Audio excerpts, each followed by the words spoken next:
asalaamaaleykum wa rahmatulahi taala wa barakatuhu mbokku Sénégal mbokku diaspora maa ngi leen di ziar sénégalais fu mu munti nekk ci àdduna di ziar kilifa diine kilifa aada yi di ziar sunu yaay yi sunu papa yi sunu mag yi sunu rakk yi sunu bàññ yi toute ta famille mais ziar Sénégal yi yëpp ba Sénégal daj bàyyuma kenn cat ba cat doon indi waxtaan rek ci lu jot a xew ci actualité yi xew ni di jàll ni fan yi wax ji bari na lool ku nekk ngi def sa analyse wante tamit da ciy baax ni leeral ziar bu wér bon frère da ciy baax ni leeral pour nit ñi di xam lan moo ni xaar ak lan la mën a jur ak ñoom lan niñ ko bëggee ak lan moo tax war nu ko nangu waaw di ñëw rek ci actualité bi directement ma pare ci wolof dinaa dem ci français wax ko en français di wax ne rek président Ousmane Sonko mi naan dañ koy yóbbu chambre criminelle xam nga lan mooy chambre criminelle mooy non seulement bu nga ko naree yóbbu foofu vay bi du fanaan këram palais lay fanaan wala prison lay fanaan te gars yi dañoo préparer seeni bagage ba pare nu préparer seeni bagage mooy bu fa fanaanee dootul nekkati moom bu président Ousmane Sonko duggee biir palais bu wuy ji leen pare nañ ci nenu pare ne nenu xam ne ñàkk nañ ko ba faw ne seeni poison la ñu yor seeni bagage la ñu yor boo ko nooyee dootoo nekkati dañ koy ñàkk ba faw définitivement ba foog mu leer ci seen bopp ngeen xam li xew non seulement noonu lay demee dafa fanaan ba pare teg ci dañ koy def publiquement def lu waxu lu leen neex def lu leen neex ba pare ñoom au fait di yëpp luñ ci jublu rek pour mu bañ a présenter wu en tant que président parce que tout simplement kii di Macky Sall français yi dañ ko bàyyi loolu mooy duma lekk ci ceeb bi mi naa ci xëpp suuf ci cere bi waaye naa ci xëpp suuf loolu la demee duma dem doo dem wax ji yëpp loolu la mais boo seetee procès bi ñuy wax procès public bi ñoom def nañ ko ba pare tëgg nañ ko ba pare nuñ ko tëggee mooy ndaw si daa wax ak Sénégal yëpp di dégg audio yaa ngi fi mu wax ne carrément lii complot la Sonko jegewul laalul taqewul wax ñi ci bokk ñëpp ak ñi ko def ñëpp dafa naa ne pays bu normal pays boo xam ne am na droit pays boo xamante ne xam nañ lañ ne ak yelleef doomu aadama procès sax waru cee am te am na ay juristes yu ci wax am ay juges yu toog ci télé wax ne carrément ñoom bu ñu yore woon dossier bi dañ koy jël classé ko sans suite te muy dëgg parce que gendarmerie dafa seetal président Ousmane Sonko kii bi médecin bi seetal président Ousmane Sonko témoin yi seetal président Ousmane Sonko moom ndaw si boppam mii di jiinaate mu seetal ko waa tournée newoon na fi dafa ëmb ëlbatu ne musul wax loolu newoon na fi président Ousmane Sonko da koy menacé ak arme ni defaat ko fi vidéo mu tourné ne musul wax loolu menacé wu ko ak arme na nangu ne rek mës nañu seq dara nga xam ne kii non seulement dafa feebar dafa mythomane mais ñoom ci seen bopp client bi ñuy fot pour mu defal leen liggéey bi seen scénario bi ficelé na ko nu mu waree jaaru yoon problème bi mooy yow balaa ngay ne chambre criminelle loi dafa am nu muy doxee gis nga juge boo jëlee dossier nga ne danga nekk en instrument danga war a woo ñi ci bokk ñëpp ku ci nekk nga déglu ko waroo déglu ñii bàyyi ñii te dossier bi ñu bëri président Ousmane Sonko dafa teg preuve yu leer nañ ci taabal bi ni war leen a woo war leen a déglu te kenn dégluwu leen loolu normal beneen bi mooy ñi dëndu yëpp dëgg y a conflit déjà d'intérêt parce que procureur bi da cee takk ministre de l'intérieur bi da cee takk ñoom bu ci takkee keneen ku ñëw tamit ci même camp bi la ñu bokk dañuy couvrirante seen biir kon dossier bi déjà dès le départ dafa am conflit d'intérêt benn. ñaareel bi mooy bu fekkoon ne kii nu mu tudd ci dëkk bu am droit la non seulement dossier bi xam nga nan lañ koy def dañ koy balayer teg ko poubelle tout simplement même bu doon France bi dañ koy balayer teg ko poubelle dañ koy balayer teg ko poubelle parce que li ci laxasu moo bari ba pare avocat yi bu ñu taxawee def seen liggéey mën nañu def de telle sorte que non-lieu lay doon xam nga lu tax parce que li ci nekk ci ay bagages yu su laxasu moo bari yoo xamante ne y a eu beaucoup d'erreurs yi ci nekk rek pro wax na ko démb loolu rek day dàq dossier bi yépp lay dàq poubelle kon dëkk bi ni nekk dëkku caaxaan la. yow léegi boo waxee sa soxla ci live wax li metti sa xol ñu jël la tëj ni dof lan la wax daa wax li nekk ci xolom li Sénégal yëpp di xalaat li Sénégal yëpp di ngun-ngun ñu ci suuf moom la toog wax ci kaw ñëpp dégg. fii France président yi xam nga lan la ñu yàgg di def dañuy jël di déglu gars yi lan la ñuy wax wala seen adversaire lan la ñuy wax ni jàngat ci bu ñu naree génn benn information ni jàngat ci loolu ñu tourné jël information boobu daal di koy teg daal di ne xaaral ni changé kon kat ñii lii la ñu xalaat xaaral ni changé ni doxalee nii yow au lieu kon mu jëloon jàngat ci li ñuy dof wax ki la lu mu wax mu jële ci jàngat daal di ne kon Sénégal yi lii la ñuy xalaatee xaaral ma xoolaat déedéet nga dem nga naan danga koy jëli ji parce que dafa def lii mais yéen kan ngeen di foowee bàyyi leen seen xel bi ngeen di foowee. yéen criminel yéenay criminel sàcc yéenay sàcc wax ju bon yéen ko fi dàq yéen fu leen fekk yéen a ngi takkal doomu aadama yi di leen tëj parce que lan dañuy wax seen xalaat Atouma Ndiaye ne leen ko fi def parce que dafa partagé benn smile ngeen tëj ko fi ay weer mais yéen dëkku caaxaan bi ngeen nekk justice bi fu mu nekk nii en ce moment xool ñëpp a ngi ne fang Sénégal dañu seetaan te ñëpp a ngi ñuy rey na ngeen xam ne dossier boo leen fi mënti gént ak nu mu mënti toll ñun tasaare nañ ko bu yàgg yëpp ñëpp jot nañ ci. ngeen defe ne fu mu ne ni gars yi waa extérieur dañuy xool xamuñu lu xew xam ak noo xam li xew ni ngi leen di seetaan jëppi leen te da ngeen ñàkk jom parce que boo leen amoon jom wala fula wala fayda.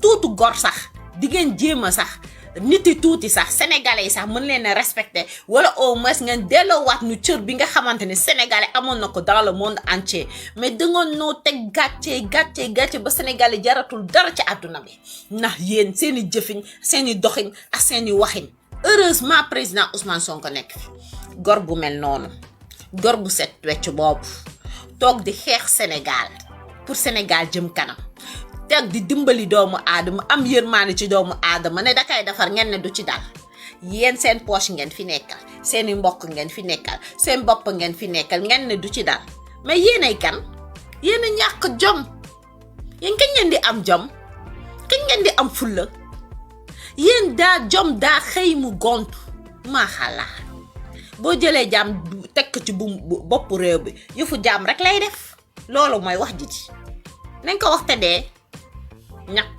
jom bay bëgg a dee yéen ay nit ngeen toog fi naam procès boo xamante ne que yéen tëgg ngeen ko sénégalais yi àtte nañu bu yàgg xanaa procès waat encore ngeen di wax procès boo xam ne jàll na ba pare ba audio yi génne ba ndaw si waxee ba ñëpp kii ñun si sénégalais yi si ngeen def seen procès ñun ni àtte bu yàgg taxaw ne ñun leneen la ñuy wax mais yéen da ngeen jël benn dossier ngànk nga ngeen ne doo leen ko baax te dossier boobu franchement ñëpp si sonn ñëpp taay ñëpp damm parce que Sénégal am na problème yu leen doy mbubbaxtu ba bay taluñu ay yoo xamante ne amul bopp amul jën ñëpp xam nañ li ci ne ñëpp xam nañ ni lii waxu politique donga la duma dem doo dem loolu donga la soxor iñaan bon iñaat loolu donga la wante yéen a ngi tracé seen tracé yëpp xam nga lan moo leen ci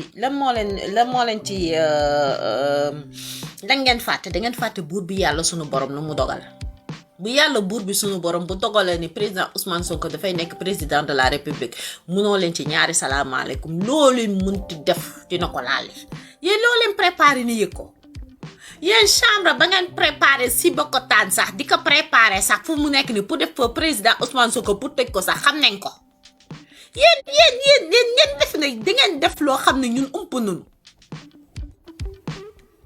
ngeen def ne loolu di ump nunu dara ump nu lépp loo leen def ñun dañuy jot information xoola teg c'est que yenn saa yi dañ dul am jotu wax rek dañ leen di jéppi dañ leen di tellement dañ leen di jéppi duñu bëgg sax wax ma yéen dégg ñàkk jom waaw jaajëf sister ziar naa la daa ngi ziar ñëpp non mais yéen daal je sais man xaw ma ban qualification laa leen war a qualifier yéen benn doomu aadama bi ngeen jàpp ne doo leen ko yàbbi mukk te saa yoo leen ko fexele ay tooxi doona rek moo leen di dal yéen boo leen amoon jam tuuti saa yoon ngeen ko laalee am problème ngeen war a bàyyi kii ngeen xam ne sunu borom moo àndax moom mais di ngeen a ñàkk jom yéen sénégalais yaa ngi xiif sénégalais yaa ngi mar sénégalais yaa ngi rafle jën amatul lekk amul baykat yi jàngalekat yi kenn kontaanul ndox bi baaxul parcelle li ngi wane démb ndox baa nga xonk cur ba marron yéen en tant que Dakar mais c'est une honte Sénégal yenn saa bu taw amee indoone fu nekk te ndox wóor nu ngeen war a def ay canalisation yi dem ci géej bi pour yóbbu ndox bu bon bi ndox bu baax bi ngeen récupérer ko arroser ci ay plante yooyu sax mënu leen pour nit ñi mën a respirer air bu baax bi bañ a feebar loolu sax mënu leen ko ñàkk jom tali yu bon accident yi di am rek ak seen xërëm yu bon yooyu ba pare ngeen nekk fi di rey nit ñeex wax ba pare service kii technique dañ ko war di def di surveiller di xool oto yi ngay war a daw ci tali bi warta daw te oto yu fees yenn fees yi warul daw normalement dañu war a wàcc bagage yi ba mu kii ba pare xool pneu yi xool poids bi nag accepté na ko ou pas mais dara foofu boo yoree sa wecc joxe parce que tout simplement fayu leen nit ñi lépp état bi la gis nga ministre des transports ba mu waree démissionné dafa yàgga yéen da ngeen noo yëpp parce que sa goro la moo tax ngeen téye ko fa ba tey yéen daal ay nit ngeen ñun nooy mbaam yi du fi amee di ngeen ñu abal ci nii baa ci naa parce que ñun dañoo sonn ñun noo leen buggatul dañ leen gokki dañ leen a woccu ba leen woccoo dafa yàgg yéen doo leen ay nit billaahi doo leen ay nit yéen bakken yu rot yëpp doyu leen yéen a ngi seen sacrifice yi rek seen affaire franc-maçon yooyu rek yéen doo leen dimbali Sénégal yi ngeen may nu jàmm ngeen wàccu nu ngir yàlla yonante ba waru suul ngeen abal nu rek te yàlla rek a tax ay waay dimbali leen nu wàcc leen nu ay waay sonoonu nu wàcc leen nu yéen lan la bu leen leere ne mooy dara dinaa ko wax de patriote yi lay waxal bay ba kuy takku na nga takku kuy taxaw na nga taxaw kuy préparé na nga préparé wu président Ousmane Sonko warut a teg tànkam tribunal bés bu ko fa tegee ñàkk nañ ko te ku mel ni président Ousmane Sonko tous les 100 ans la ko sunu borom di wàcc wala 1000 ans sax kon nag espoiru Sénégal ak espoiru toute l'Afrique la duñu nangu kenn duñu ko yàqal kon nag jug leen dès maintenant tant qu'il est temps xam nga duñu xaar médecin après la mort noo bañ noo lànk ba ut ku ñuy lànkale man de maa bañ du mu ko nangu de ci du mu ko seetaan kon nag taxaw leen jug leen takku leen xeex leen parce que ñi ay minorité lañu par rapport à 17 millions de Sénégalais jug jot na taxaw jot na jàkkaarloo ñoom jot na soit ni reculer soit ni avancer rek mais duñ leen bàyyi parce que lu ëpp tuuru ñii ni tëj ñëpp Ami Dia boobu ba tey ni bañ ko bàyyi te muy yaay di jabar am ay doom moom marché bay bëgg de yéen amu leen sax xol jigéen ngeen tëj ko yéen dossier boo xam ne yéen ci seen bopp da ngeen ci takk xañ yéen au lieu que ngeen jëm ko suul ngeen naan da ngeen koy gën a yëkkati yéen xanaa xamul ne lii de daaneel nguur yéen da ngeen dof rek ay maxalaa ay incompétent rek leen wër moo tax doo leen def fu nit jëfu dof rek ngeen di def soo ba ngoon jot ngeen dem tëdd yi ngeen di ñàkk jom xaaral ma wax ak tubaab bi wax leen li ñu mën a dégg. Bonjour, je m'appelle Koumba Dibert Niass. Je voudrais parler de la situation au Sénégal, de ce qui se passe en ce moment. Comme on parle de président Ousmane Sonko que l'État dit qu'ils vont l'emmener devant le chambre criminelle, en sachant très bien que tous les Sénégalais, le procès a déjà eu lieu devant tous les Sénégalais. Je m'explique pour la simple raison que la femme même qui l'accusait, elle a fait des audios avec un monsieur qui est son guide religieux.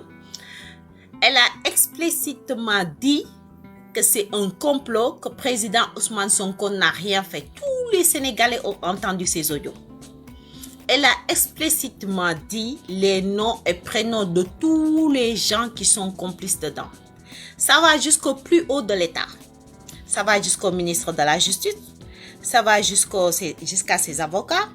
Ça va jusqu'au procureur. Ça va jusqu'au président de la République et sa femme. Ils sont tous complices. Donc, un dossier comme ça, on ne peut pas accepter, nous, les Sénégalais. Le président de la République qui choisit un juge qu'il connaît très bien. Un procureur qui suit aux ordres.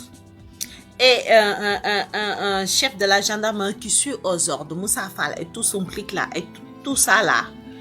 Et on laisse le président Ousmane Sonko les suivre aveuglement. Il en est hors de question.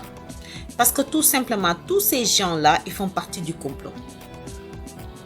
On ne va pas sacrifier le président Ousmane Sonko pour leurs beaux yeux. Parce que tout simplement, l'enquête de la gendarmerie interne l'a non seulement blanchi, le certificat médical l'a blanchi, les témoins l'ont blanchi, les écoutes téléphoniques l'ont blanchi, qu'ils ont récupéré, et les vidéos l'ont blanchi. En plus, il y a eu des, comment on appelle, il a tout mis sur la table. Donc, quand on fait, comment dire, le juge normalement qui prépare en disant qu'il prépare un dossier, comment on dit ça encore, qui doit écouter tout le monde, voilà. Il y a beaucoup de personnes qui font partie de ce dossier-là qu'il n'a pas écouté.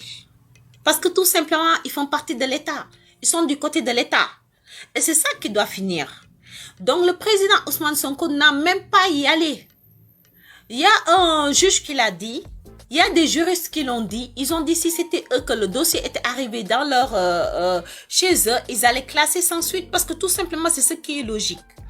Maintenant, ce qui se passe, s'ils s'entêtent à vouloir aller faire ce qu'ils ont fait, parce qu'ils ont préparé une chambre à Sibokotane.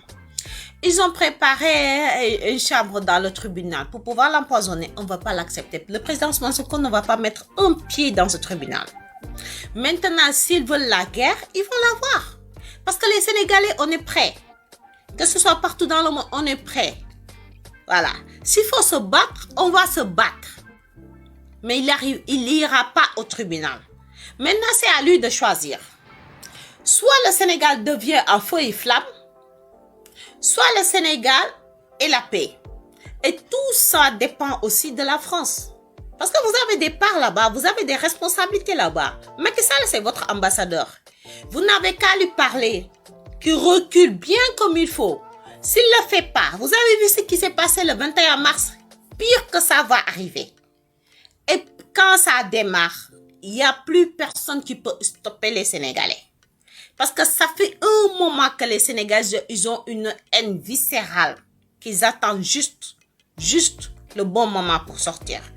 Et là, c'est le bon moment. Donc, si vous pouvez faire quelque chose, j'attire l'opinion nationale et internationale, faites-le dès maintenant. Appelez-le, parlez-lui, qu'il recule. Parce que si le président Sonko avait quelque chose à se reprocher, il n'aurait pas porté plainte à Adji Sarr, il n'aurait pas porté plein de gens. Lui, c'est lui qui a amené des preuves qui le déchargent. Et l'autre qui l'accuse, elle a amené aucune preuve qui charge le président Ousmane Sonko. Donc, c'est quoi le problème? C'est un problème politique. Il veut tout simplement pas qu'il aille qu'il aille se représenter au président de la République. C'est tout, au présidentiel. C'est aussi simple que ça. Macky Sall sait très bien qu'il peut plus se présenter. Il a dit je vais pas me présenter. Il va pas se présenter non plus parce que c'est très bien tous les dégâts qu'il a fait. C'est ça le problème. Mais nous les Sénégalais, on sait très bien ce qui se passe et on ne l'acceptera pas. Donc je vous le dis dès maintenant. Faites ce qu'il y a à faire. Parlez. Faites tout ce que vous voulez. Mais s'il continue à s'entêter, à aller au front, on ira jusqu'au bout. Et on ne touche pas au président Ousmane Sonko. Ne serait-ce qu'un seul cheveu du président Ousmane Sonko, on ne le touche pas. Il n'a rien fait du tout. Et je vais faire une entre parenthèse avec le genre de, comment on appelle ça, Cheikh Yérim Seck là, qui a fait un livre soi-disant, on avait pris en flagrant délit président Ousmane Sonko sous un pont. C'est faux, c'est archi faux. Tout le monde savait qu'à l'époque, c'était le président Macky Sall. On l'avait dit au président Wade, il a dit, moi je ne mets pas mon opposant, c'est bientôt les présidentielles, je ne vais pas le mettre porte-à-faux. Laissez tomber, ne faites rien. Alors qu'ils arrêtent de mentir. Dites la vérité. De vouloir vendre. Parce que Ousmane Sonko fait vendre. Surtout, hein. Ou alors de vouloir le charger. Parce que tu as un dossier. Ton fils a violé quelqu'un. On l'a lâché. Qu'est-ce qui s'est passé? Toi aussi, qu'est-ce qui s'est passé? Peut-être que tu as eu un contrat, il fallait ça en contrepartie. Mais c'est mal tombé parce que tout le monde connaissait l'histoire. Voilà. Donc, il faut arrêter à un moment donné ce cinéma et ce cirque. Ça suffit. Je redis, laissez le président Ousmane Sonko tranquille. La paix du Sénégal. La paix de toutes les sociétés qui sont au Sénégal. La paix pour que tous les gens qui ont investi au Sénégal, qu'ils puissent avoir la paix et travailler tranquillement, sans stress ni rien, dépend tout simplement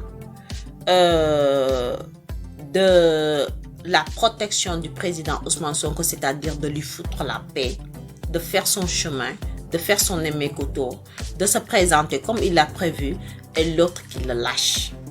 Maintenant, s'il insiste et persiste et signe, alors là,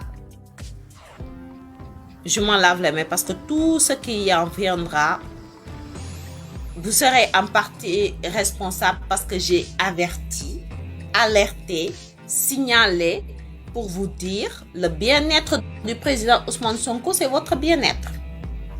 Le mal-être du président Ousmane Sonko, c'est votre mal-être.